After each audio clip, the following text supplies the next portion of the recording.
11절에서부터 18절까지 말씀에서 이 갈라디아서를 총 정리하고 있습니다. 그 정리의 내용은 이겁니다. 십자가로 충분하다.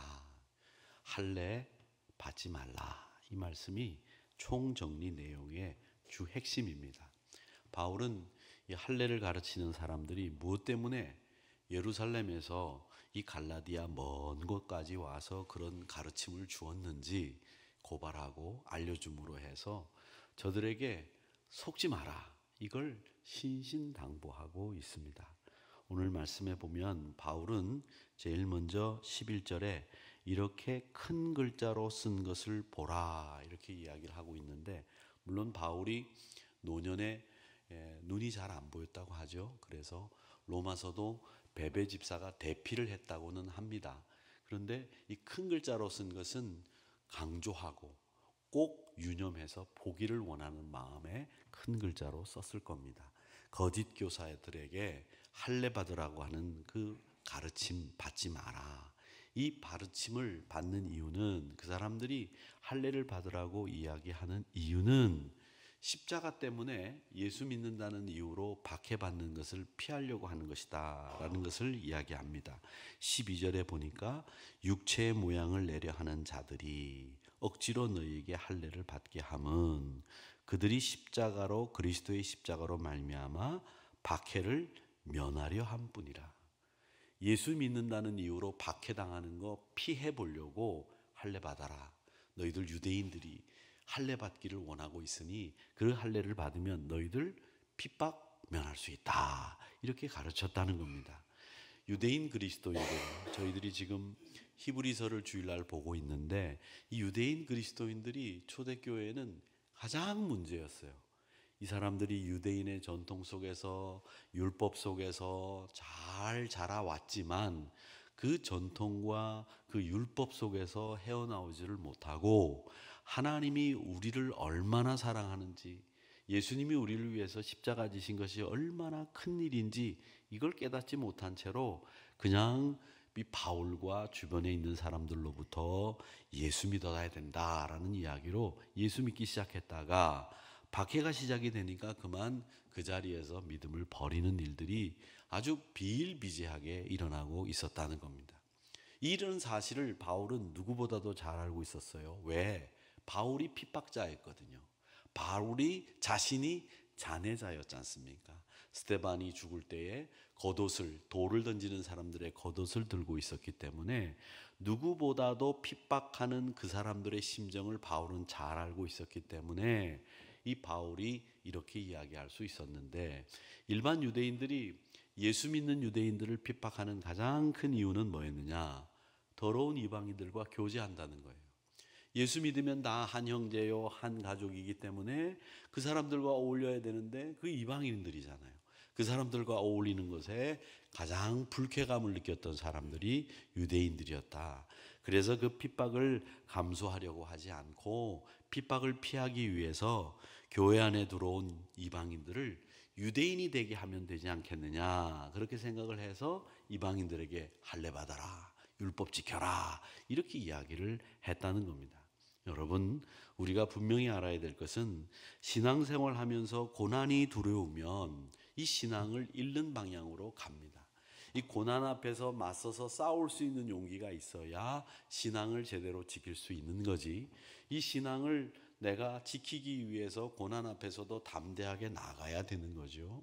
그런데 그 고난 앞에서 이 고난을 어떻게 좀 피해볼까, 어떻게 하면 모면해볼까, 이런 생각으로 우리가 행동거지를 하게 되면 신앙을 잃고 믿음이 저절로 퇴륜에 빠지는, 침륜에 빠지는 이런 일들이 생길 수밖에 없다라고 하는 것을 우리에게 보여주고 있습니다. 고난 두려워하지 마십시오. 이 고난은 우리에게 유익함이 있는 겁니다. 그렇기 때문에 신앙을 더 강하게, 신앙을 더 공고하게 세워나가는, 반석 위에 집을 짓는 사람과 같은 신앙인으로 가야 되겠다, 이런 각오로 오늘 이 말씀을 가지고 우리 한우리 성도님들이 신앙생활 하시기를 주님의 이름으로 축복합니다. 고난 두려워하지 마세요. 고난 두려워하지 마시고, 고난이 힘들긴 하죠. 왜 힘들지 않겠습니까? 그런데 그 고난이 만약에 우리의 신앙을 더 공고하게 만든다고 한다면 하나님, 그것이 저를 향한 하나님의 경륜인 줄 믿습니다. 이렇게 생각을 하시고 굳건히 믿음 안에 서시기를 주님의 이름으로 축복합니다. 자, 둘째로 우리가 생각해 볼 것은 13절에부터 14절까지 말씀인데, 바울은 저 사람들이 할례는 받았지만 율법을 지키지 않는다고 고발하고 있어요. 13절에 보니까 할례를 받은 그들이라도 스스로 율법은 지키지 아니하고, 율법을 지키는 것처럼 해요. 그런데 다 그 율법 앞에서 자기 편한 대로 이야기하고 편한 대로 붙이는 거예요. 우리말에 코에 걸면 코걸이, 귀에 걸면 귀걸이란 말이 있죠. 그렇게 율법을 자기 마음대로 변질시켜서 왜곡시켜서 지키지를 않고 그 율법이 가지고 있는 본래 정신을 내팽개친 이런 사람들이 많았다는 겁니다. 이방인들과 어울리는 사람이라고 따돌림을 당하기 싫어했던 그들은 이방인 형제들에게 할례를 받게 하면 된다고 생각을 했는데, 자기들은 말씀대로 살지 않으면서 나는 할례 받았으니 하나님의 백성이야 이렇게 주장하는 것은 결국 뭐냐 하면 육체를 자랑하는 것밖에 되지 않는다는 거죠. 육체를.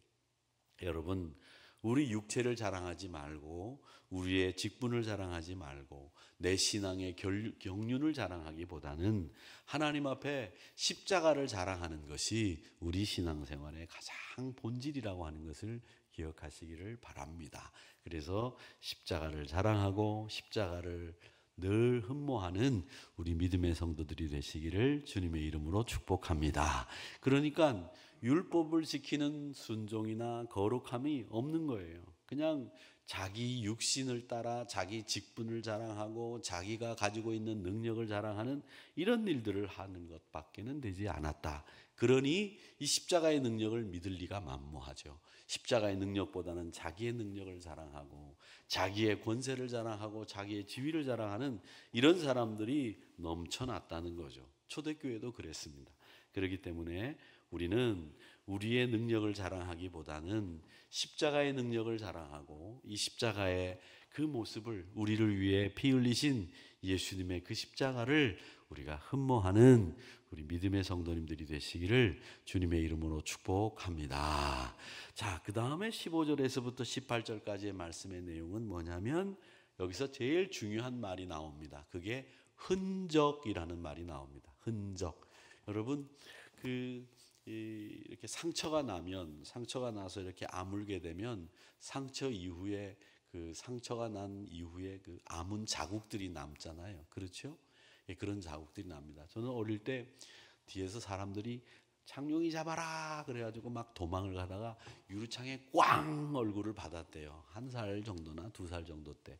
그런데 유리창을 꽝 받았는데 유리창이 깨지면서 여기가 싹 찢어졌는데, 살짝 찢어져서 피도 조금밖에 안 났다는데, 흉터가 아직도 있어요. 여기 눈썹 위에 이렇게 있어요. 그래서 제가 이렇게 자세히 보면 눈썹 위에 흉터가 있는데 이 흔적이에요. 이걸 뭐라고 하느냐? 스티그마라고 합니다. 근데 오늘 이 본문에는 스티그마를 뭐라고 돼 있냐면 스티그마타 이렇게 돼 있어요. 이게 뭐냐면 복수예요.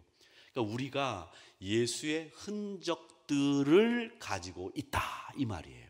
그러니까 우리 신앙생활을 하시는 분들은 스티그마타, 즉 예수의 흔적들을 가지고 있어야 되는데, 그 예수의 흔적이 뭐냐? 내가 예수 믿다가 고난받은 흔적들도 되겠죠. 또 예수 믿다가 내 안에서 겪었던 여러 가지 은혜의 흔적들이 내 심령밭에 잘 아로새겨져 있지 않겠습니까?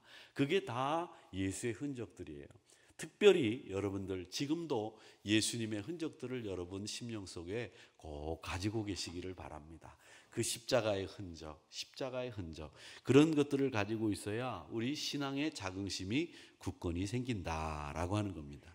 그러니까 우리가 십자가 앞에서 다시 태어난 사람들이기 때문에 혈통이 중요한 게 아니라 정말 중요한 것은 내가 십자가 때문에 다시 태어났습니다. 십자가 때문에 새 사람 되었습니다. 그래서 이 자신의 몸의 할례가 아닌 예수의 흔적을 내 심령, 신비라고 하죠.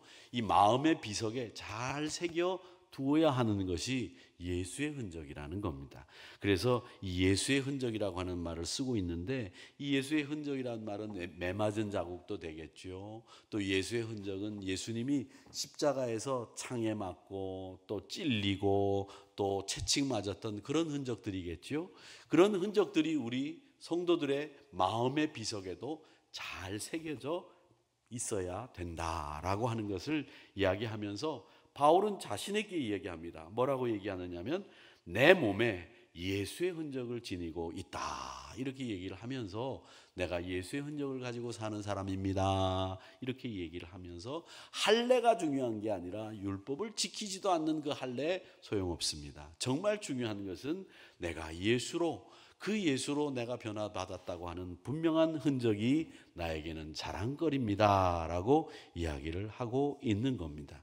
그러기에 사랑하는 성도 여러분, 복음으로 인해서 완전히 새로워진 우리의 모습, 이 정체성, 이걸 우리가 분명히 가지고 있어야 됩니다. 내가 예수 믿기 전이나 예수 믿고 난 뒤나 그저 똑같은 삶을 사는 게 아니라 예수 믿고 난 뒤에는 좀 더 다른 삶, 그리고 어제하고 오늘이 좀 더 다른 삶, 이런 삶을 살아가는 것이 우리 예수의 흔적을 가진 분들의 모습 아니겠는가, 이런 생각을 하게 되는 겁니다. 여러분, 예수 믿으면 핍박받는 거 당연합니다. 복음으로 핍박받는 거 인내하고 견디셔야 됩니다. 우리가 사람들로부터 예수 믿는다고 멸시나 차별 대우받는 것 같지만 실상은 저는 그렇게 생각합니다. 예수 믿는 사람 부러워하고 있어요. 늘 예수 믿는 사람, 저 사람들은 왜 저렇게 행복하지? 저 사람들은 왜 이렇게 기쁘지? 저 사람들은 저렇게 바쁜데도 매일 새벽마다 교회 왜 가지? 이게 궁금하고요. 그렇게 하는 여러분들을 굉장히 부러워하고 있는 거예요. 그러니까 기억하세요. 여러분, 예수 믿는 것 때문에 누군가가 여러분을 지금 주시하고 있고 예수의 흔적이 있는지를 지금 지켜보고 있다는 거죠. 그 예수의 흔적을 당당하게 보여줄 수 있는 저와 여러분이 되시기를 주님의 이름으로 축복합니다. 외식이나 가식적인 것, 그 육체로 드러나는 것보다도 정말 이 속사람의 변화와 내 변화를 예수의 흔적으로 승화시켜서 내가 그 흔적 있는 삶을 사는 것, 이게 우리의 초점이 맞추어져야 된다라고 하는 것을 아시고, 오늘 이 바울 사도가 이 갈라디아서에서 내가 내 몸에 예수의 흔적을 지니고 있습니다라고 하는 이 고백을 여러분의 고백으로 삼는 저와 여러분이 되시기를 주님의 이름으로 축복합니다.